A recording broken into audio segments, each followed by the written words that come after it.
If you were here last week, can you remember what the link was between the two readings? Well done, Andrew. That's quite right. Good. Somebody was listening. I feel really affirmed. Thank you. This week, the link is something quite different. It's the idea, which was expressed in the prayer we've just said, of people as sheep, and perhaps particularly people as sheep in need of a shepherd.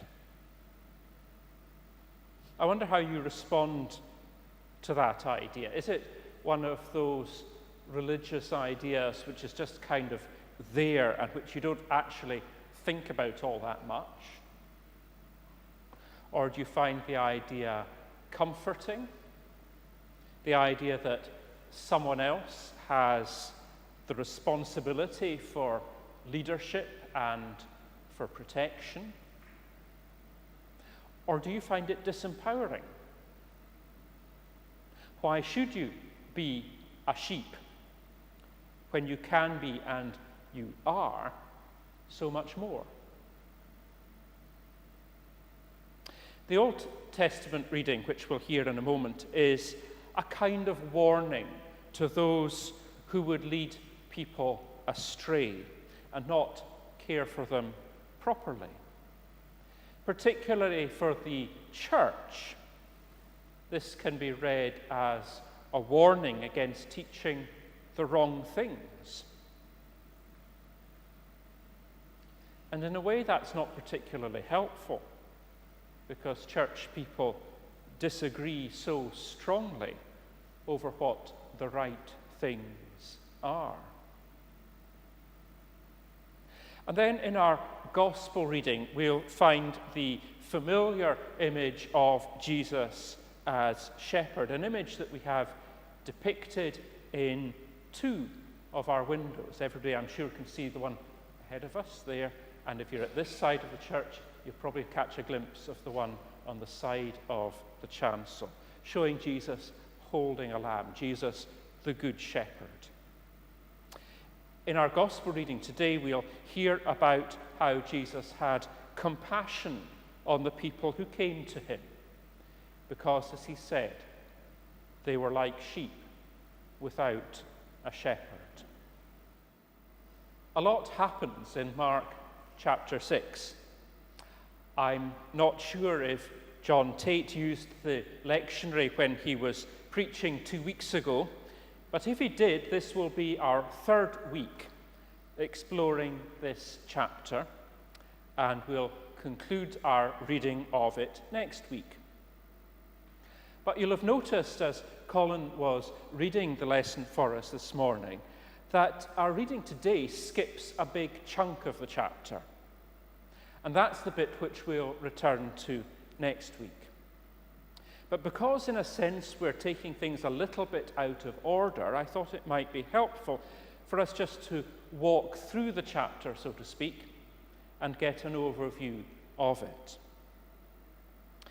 It begins with Jesus going home to Capernaum, where he preaches in the synagogue on the Sabbath. It's not the first time that Mark tells us that he has done this. And as on the previous occasion, people are amazed by what he says. Where did he get such wisdom? They ask one another, pointing out that he is a tradesman, a carpenter, not someone who's a recognized scholar. A man, in effect, no better educated than any of the rest of them. And some are offended by him, thinking, what right has he to tell us these things? And they call him Mary's son, referring to his mother, not his father, casting doubt on his paternity, on his legitimacy. Home on this occasion was turning out not to be such a good place to be. And maybe Jesus thought others could do better. Others might be more acceptable. So he sends out his disciples to preach and to heal. And he gives them the authority to do these things in his name. Now, this sending out is quite important for a couple of reasons, especially the aspect of giving authority. First, it gives us an insight into some of the thinking behind the way the Gospels were written.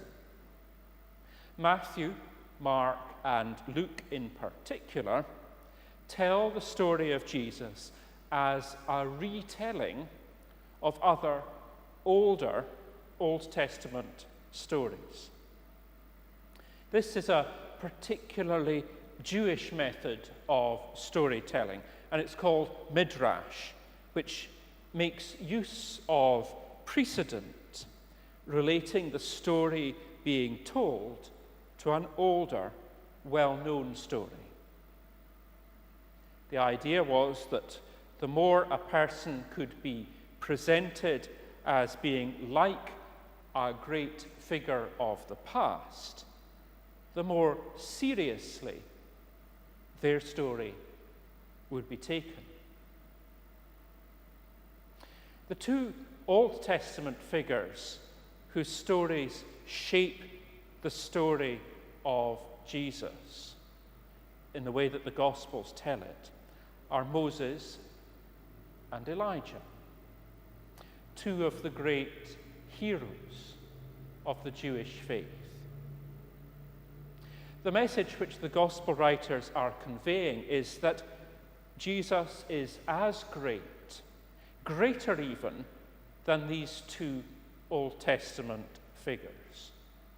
And in the Jewish faith, you don't get any greater. They are saying to their readers, look how similar their stories are. Moses did this, that, and the next thing, and so did Jesus. Elijah did this, that, and the next thing, and so did Jesus, only better. So you find stories about Moses parting water and a story of Jesus walking on it. You find a story of Moses feeding crowds of people and Jesus feeding crowds of people. There's a story of Elijah bringing a widow's son back to life. And there's a story of Jesus bringing a widow's son back to life. And so on. There are also stories of Moses and Elijah passing on their authority to others. Moses gave authority to Joshua, and Elijah gave authority to Elisha.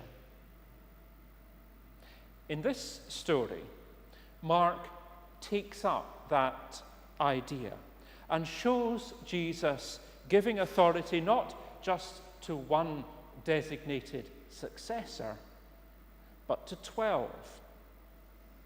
And it is authority and power to do what he had been doing, namely preaching and healing.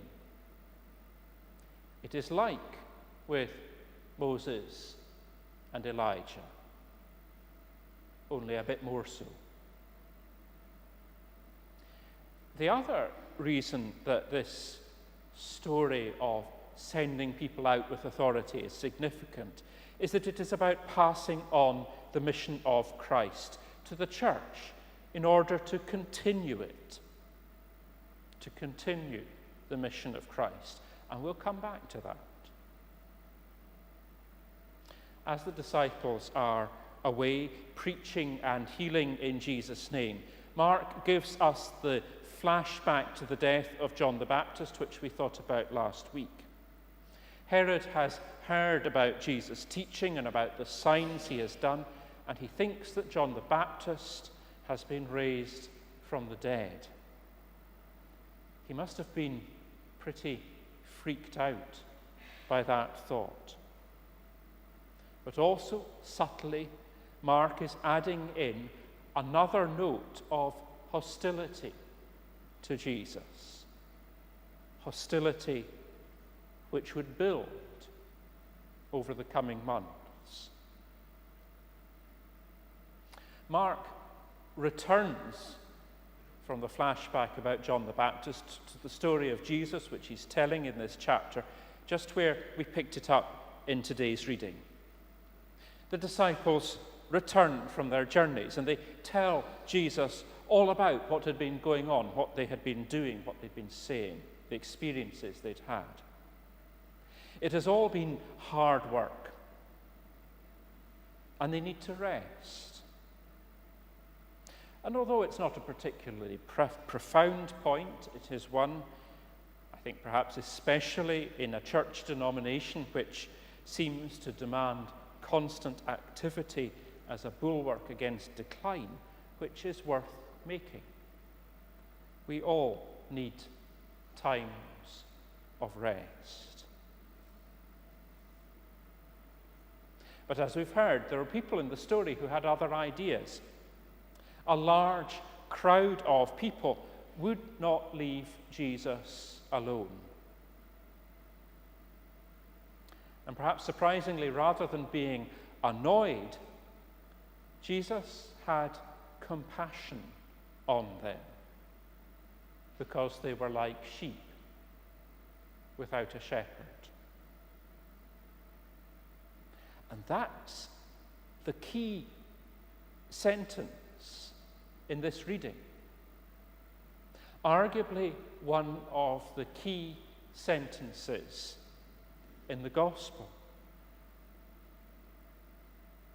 The rest of the chapter illustrates and expands on Jesus having compassion on the people. As we'll see next week, in the bit that we didn't read today, there's a major feeding miracle, and then a miracle of controlling weather and water. And we'll explore these in more detail.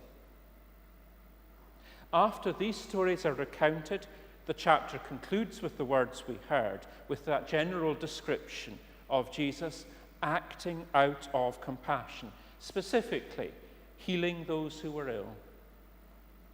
And these are the verses with which we ended our gospel reading today.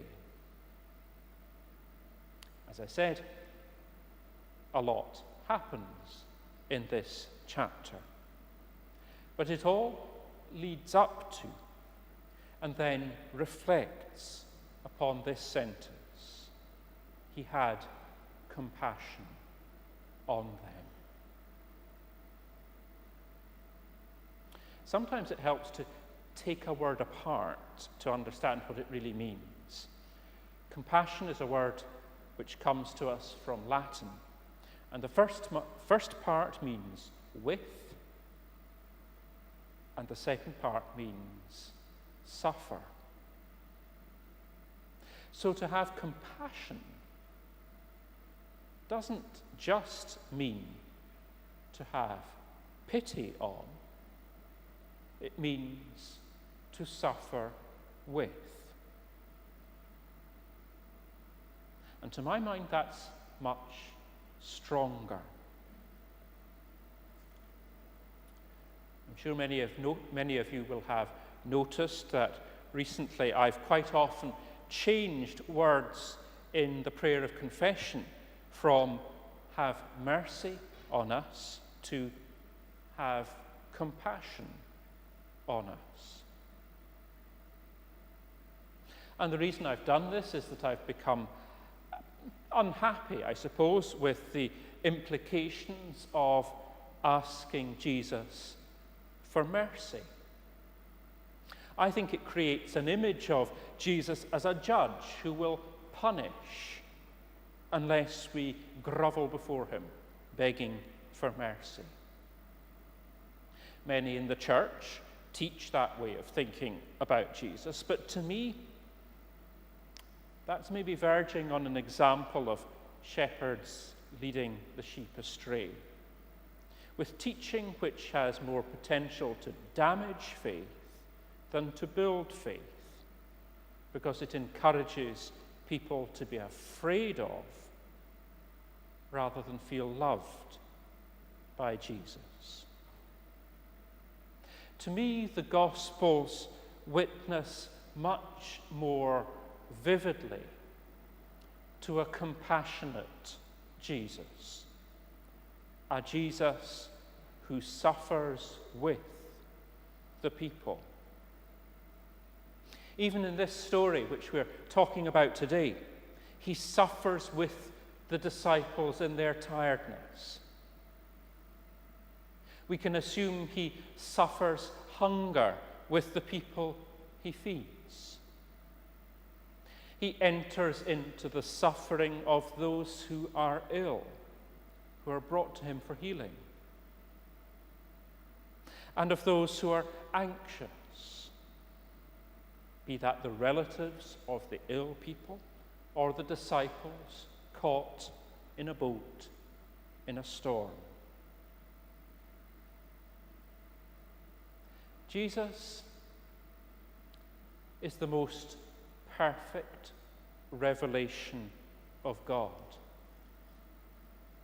And what is God but ultimate love? Compassion, suffering with, is a deep expression of true love. When we love someone, if they are distressed, we are distressed too. If they are anxious, we are anxious too. If they are troubled, we are troubled too. In different ways, we share the sufferings of illness with those whom we love. We share the sufferings of hardship, of grief, of persecution, of danger, of oppression. All this comes from love. Nobody should ever say that it's easy. Even a bed of roses is full of thorns. While Christianity has emphasized the idea of Jesus suffering for, I think the idea of Jesus suffering with has been neglected. But it is in this that we see deep into his true nature, and therefore deep into the true nature of God, who suffers with the suffering, because God is ultimate love.